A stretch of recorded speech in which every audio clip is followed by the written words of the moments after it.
जी, ये मुद्दा कपड़े बाज़ार का नहीं है, ये हमारे माननीय उच्च न्यायालय के दिए गए एक आदेश का है। आज उच्च न्यायालय द्वारा दिया गया जो आदेश है, जिसमें दो व्यापारियों के लेन-देन के मध्य पुलिस की भूमिका को लेकर एक जजमेंट पारित हुआ है। तो ये मुद्दा सिर्फ एक कपड़े बाज़ार का नहीं है, ये एक न्याय अवस्था का संवैधानिक और लोकतांत्रिक मुद्दा है।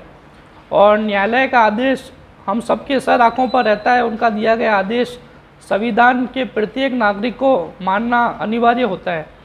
तो अगर उन्होंने ये आदेश पारित किया है, जो भी हमारे देश में संविधान के तहत जो कानून व्यवस्था बनी हुई है, जो प्रशासनिक व्यवस्था बनी हुई है, और न्यायालय को कहीं ना कहीं लगा है कि प्रशासन न्यायालय की अवस्था के विरुद्ध जाकर वो कार्य कर रहा है, तो उस पर जो भी जजमेंट आज आया है उसमें कोई भी सोचने वाली या कोई भी प्रतिक्रिया देने वाली कोई बात नहीं है उसमें। पुलिस को फटकार लगाई गई है, क्या कहेंगे इसके बारे में? जी, पुलिस अगर कोई कार्य संवैधानिक अनुरूप कर रही है, कानून के अनुरूप कर रही है, तो उसमें माननीय न्यायालय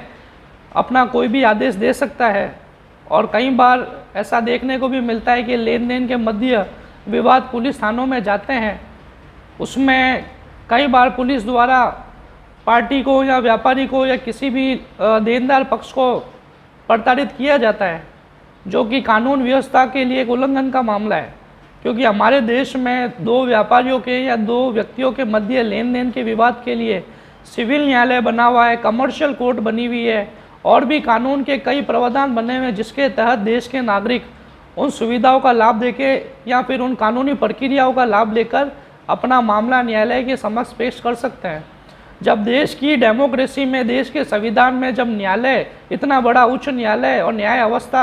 है इन लेन देन के मध्य प्रक्रियाओं को निपटाने के लिए, तो उसमें पुलिस को न्यायालय के विरुद्ध जाकर अपनी भूमिका को अदा नहीं करना चाहिए। और अगर कहीं पर कानून को या न्यायालय को ऐसा लगा है कि ये गतिविधि गलत हुई है, तो उसका आदेश सर्वमान्य है। आपको क्या लगता है, जो ये न्यायालय ने जो पुलिस पे फटकार लगाई है, क्या ऐसी कुछ घटना हुई होगी यहाँ पर या होती है? जी, कपड़े बाज़ार की अगर बात की जाए तो कपड़े बाज़ार के सबसे ज़्यादा मामले पुलिस थानों में होते हैं। आज की डेट में आप पुलिस में सर्वे करा देंगे, अहमदाबाद शहर की बात की जाए तो सबसे अधिक मामले कपड़े बाज़ार के हैं। उसके लिए सरकार ने EWO, SIT जैसी स्पेशल टीम का भी गठन किया हुआ है। और कई बार ऐसा हमारे मध्य में हमें सुनाई भी देता है कि पुलिस द्वारा कई बार टॉर्चर की प्रक्रिया या एक जो जबरन दबान की प्रक्रिया है, ये थानों में बुलाकर की जाती है।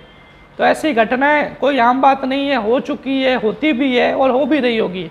अगर किसी पक्षकार ने उच्च न्यायालय में इन घटनाओं को देखते हुए या किसी प्रताड़ित व्यक्ति ने न्यायालय से न्याय की मांग रखते हुए अगर कोई ऐसी याचिका दायर की है, तो न्यायालय ने जो अपना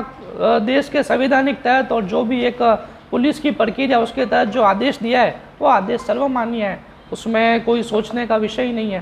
तो यानी आप मानते हो कि जो हाईकोर्ट ने आज जो चुकादा दिया हुआ है वो काफ़ी सही है? हाँ, बिल्कुल सही है। अगर किसी भी व्यक्ति को या किसी भी लेनदार पक्ष को पैसा संबंधी कोई भी रिकवरी है या पैसा संबंधी उसको लगता है कि उसकी डूबत है, नहीं आ रहा है, तो वो संविधान और कानून के अनुरूप चल के अपना कार्य करे। पुलिस का काम जो है, पुलिस अपना काम अदा करे, न्यायालय अपना कार्य करे, तभी देश का लोकतंत्र और देश का संविधान चल पाएगा। अन्यथा अगर हर कार्य पुलिस अपने हिसाब से चलाएगी और देश में कोई न्याय अवस्था रहेगी नहीं, तो देश में इस तरीके से तो लोकतंत्र खत्म हो जाएगा, न्याय अवस्था से लोगों का विश्वास उठ जाएगा और एक तानाशाह राज का समझो तानाशाह राज लागू हो जाएगा। तो देश की डेमोक्रेसी को बचाना है तो न्याय अवस्था को तो मानना ही पड़ेगा, और न्याय अवस्था के अनुरूप प्रत्येक नागरिक को, प्रशासन को, सबको एक साथ उन फैसलों का स्वागत करना पड़ेगा। यानी आप ये मानते हो कि पुलिस कहीं ना कहीं व्यापारियों को हैरान करती है, जिसके कारण ये जो चुकादा है वो काफ़ी सही है? कि पुलिस का व्यापारियों के प्रति अगर मैं रवैया देखूं, तो जहाँ टेक्सटाइल इंडस्ट्री की बात की जाए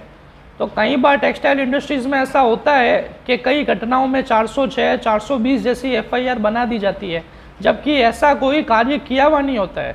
माननीय सुप्रीम कोर्ट के आदेश अनुसार 406, 420 की घटनाओं को उन घटनाओं के तहत लिया जाता है जिसमें एक व्यापारी द्वारा प्रथम अवस्था में या जानबूझकर इंटेंशनली किया गया चीटिंग हो। टेक्सटाइल बाजार में कई बार ऐसा भी होता है, कुछ फर्में वर्षों से कार्य कर रही है, वर्षों से व्यापार कर रही है, फर्म व्यापार करते करते डूब जाती हैं या लेन देन अटक जाता है, तो ऐसे मामलों के लिए सिविल न्यायालय और कमर्शियल कोर्ट जैसे कानून व्यवस्थाएं हैं हमारे देश में, और उसके बावजूद पुलिस द्वारा 406 420 के नोटिस दिए जाते हैं आवेदनकर्ता के आवेदन के ऊपर, और जांच के लिए, जांच पे और तपास के लिए कई बार